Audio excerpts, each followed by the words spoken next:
Hey guys, welcome to my video. Today we're going to take a quick look at the X-Men 97 Marvel Legends Nightcrawler figure. So this is from Wave 2. Wave 1 was, Wolverine and Magneto. So first let's go over the front of the box, which is, it's basically what was on the older ones apart from a new character. The only difference on the newer ones, there's newer characters on the box.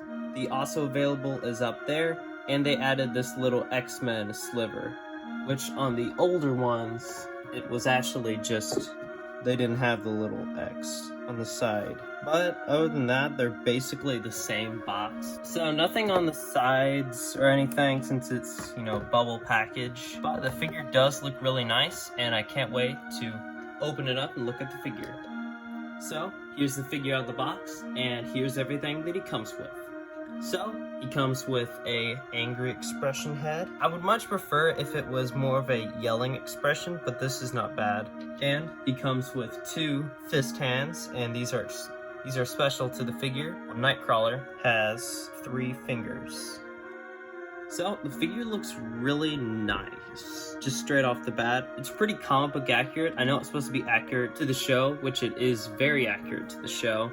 I haven't seen any episodes of the show because I don't own Disney Plus, but if I'm buying figures from this wave, it's mostly because I like the old show. His entire outfit is the same that it was in the original comics. The only new thing that they changed is his haircut. I would like to see a Nightcrawler figure with the curly hair, but this haircut I actually don't mind. So, there's things about this figure that are brand new, like these arms, since they're pinless, they're brand new. The only problem is that there's paint defects right there, and then there's more paint on there, more paint defects right there. There's a little red on the white gloves, and they did add a tail. Well, the original one had a tail. And the tail is not posable, which is weird since the original Nightcrawler figure that came back in the 90s had a posable tail. And that figure, 20 or 30 years ago, and they just got rid of the posable tail. It's not that hard, you just make it out of a rubbery material and add a bendy wire. It's not that expensive at all. It's actually pretty cheap to do. The boots are nice. There is slight paint defects on the boots, which is a really big bummer. Also, one thing that I just noticed is that the shadow on his face, it is slightly off center. See, there's a little more on the nose on this side than that side, but you wouldn't really notice that. Also, I really like that they added the shadowing, because in the comics, Nightcrawler's face is covered by like a black shadow, and that's one thing that I think this figure does a lot better than the original figure that they made. But I think adding the shadow to this one adds one thing that makes this figure a little bit better. So the posability is basic. I think this is the Spider-Man body. I might be wrong, but it does, well, not the newer Spider-Man body, but the older Spider-Man body. So he does have the butterfly joints, but they are kind of hindered because of the shoulder pads. He has 2 joints in the elbow. This can swivel, the hand can move around and bend. Both arms do the exact same thing. He has ab crunch, goes about that far down, that far back, pretty good articulation. It rotates at the pelvis, and then the legs rotate from here. They bend with 2 joints at the knee for some pretty good articulation, and the foot can move up, back, left, and right. So that is the basic articulation. And I like how articulated they made Nightcrawler, because in the comics he was a very articulated character. Sometimes even more articulated than Spider-Man can be at sometimes. So having him able to do poses like this is pretty fun. My only problem is that I wish that he had more posability in the feet where you could put the toes right there. I mean, it'd be a little crazy, but Nightcrawler kind of has the McFarlane thing. I can kind of get him in a McFarlane position if I wanted to. Make him do like that.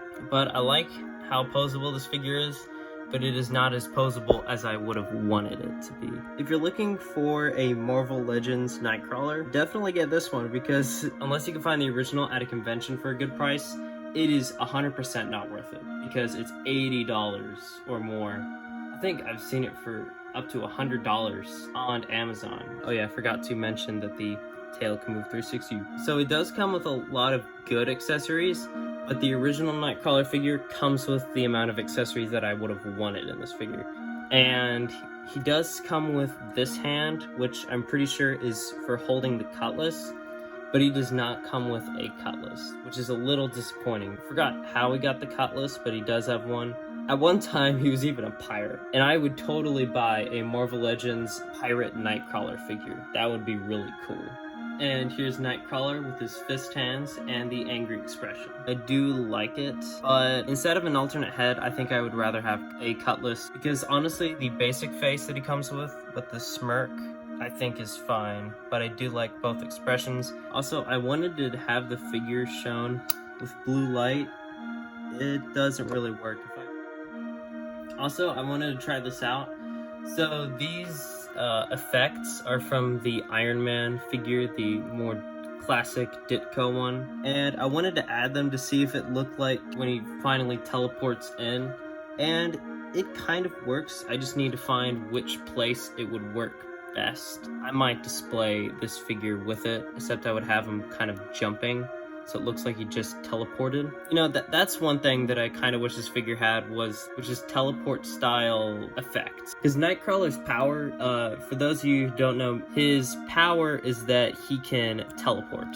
And when he teleports, it creates this kind of purple effects. And I wish that this figure came with purple effects to make it look like he was teleporting in. I do really like posing this figure. The problem is that he's not posable enough, because I feel like with Nightcrawler, he's such a posable character that you need that extra points of articulation. So the Spider-Man figure, either one of these, I feel like they should have made a new sculpt but used one of these bodies. And so since this is an older body, he doesn't have the amount of points of articulation that a figure like my Steve Ditko Spider-Man has. He bends down like that, and you can twist him, and he has a lot of posability. But you could go for the more muscular body like this Spider-Man, but with this Nightcrawler, it bends down here and twists right there. But when you have it able to bend down there, you get a lot more dynamic poses. And here is Nightcrawler next to the rest of my X-Men. So it's pretty small right now, but I would love to get more. I also do have the Gambit figure, but I do not know where it is as of making this video. Here's Nightcrawler just posed with the rest of the X-Men, but I wanted to show it again, just comparing these scales between each other. So the figure stands, he's not as short as Wolverine and not as tall as Cyclops. So I actually think this figure scales pretty well. Oh, and I want to see how tall he is from Magneto. Wow, this figure is short. He's the same height. I hope they make a new Magneto figure that is tall and more muscular, because I just feel like this Magneto figure is just so small. I mean, look at him compared to Cyclops. I'm pretty sure Magneto is taller than Cyclops. I think Magneto might be almost 7 foot. I thought he was as tall as Darth Vader, because when I usually think of Magneto, I think of him being huge and imposing. I would even be okay if they just used this body. I mean, they have the same problem with Avalanche, which I think it's more of a problem with the Avalanche figure than the Magneto figure, you know, judging by scale, which is why I haven't bought the Avalanche figure, even though it's a pretty good price. So, my overall thoughts on the figure, it's really nice. For someone who likes Nightcrawler as a character, I think this is a pretty good figure. I love the X-Men 97 line for the fact that it makes building the X-Men easier than before, because back then, you would have to wait a couple years to be able to build the entire X-Men. This entire line is only X-Men, so you could build the X-Men just with those 2 lines that have been released. Is this figure a downgrade from the original? I think it is. Even though the original figure doesn't have the pinless joints, it makes up for it for having 2 or 3 alternate heads, a sword, and a Build-A-Figure part for the $20-something that they were back then. That's really good. The one thing, apart from pinless joints, that this figure has that is better than the original is adding the shadowing on the face. The Nightcrawler just has a blue face. The angry expression has the shadowing. I just wish that the other heads also had the shadowing. I think overall I'll give this figure a 7.5. It's really nice, but it doesn't have the amount of posability I would like. The tail isn't posable. He does come with 2 heads, but they're not that much different. And he doesn't come with that many hands, and he doesn't come with a cutlass. So the accessories are really few, and I'm pretty happy with my purchase. I just think that Marvel Legends are a lot of money. So, thank you all for watching. If you liked the video, you could give it a like. Leave a comment down below if you would like to see a top 10 video, if my audience would like to see a top 10. Again, thank you all for watching, and have a nice day. Goodbye.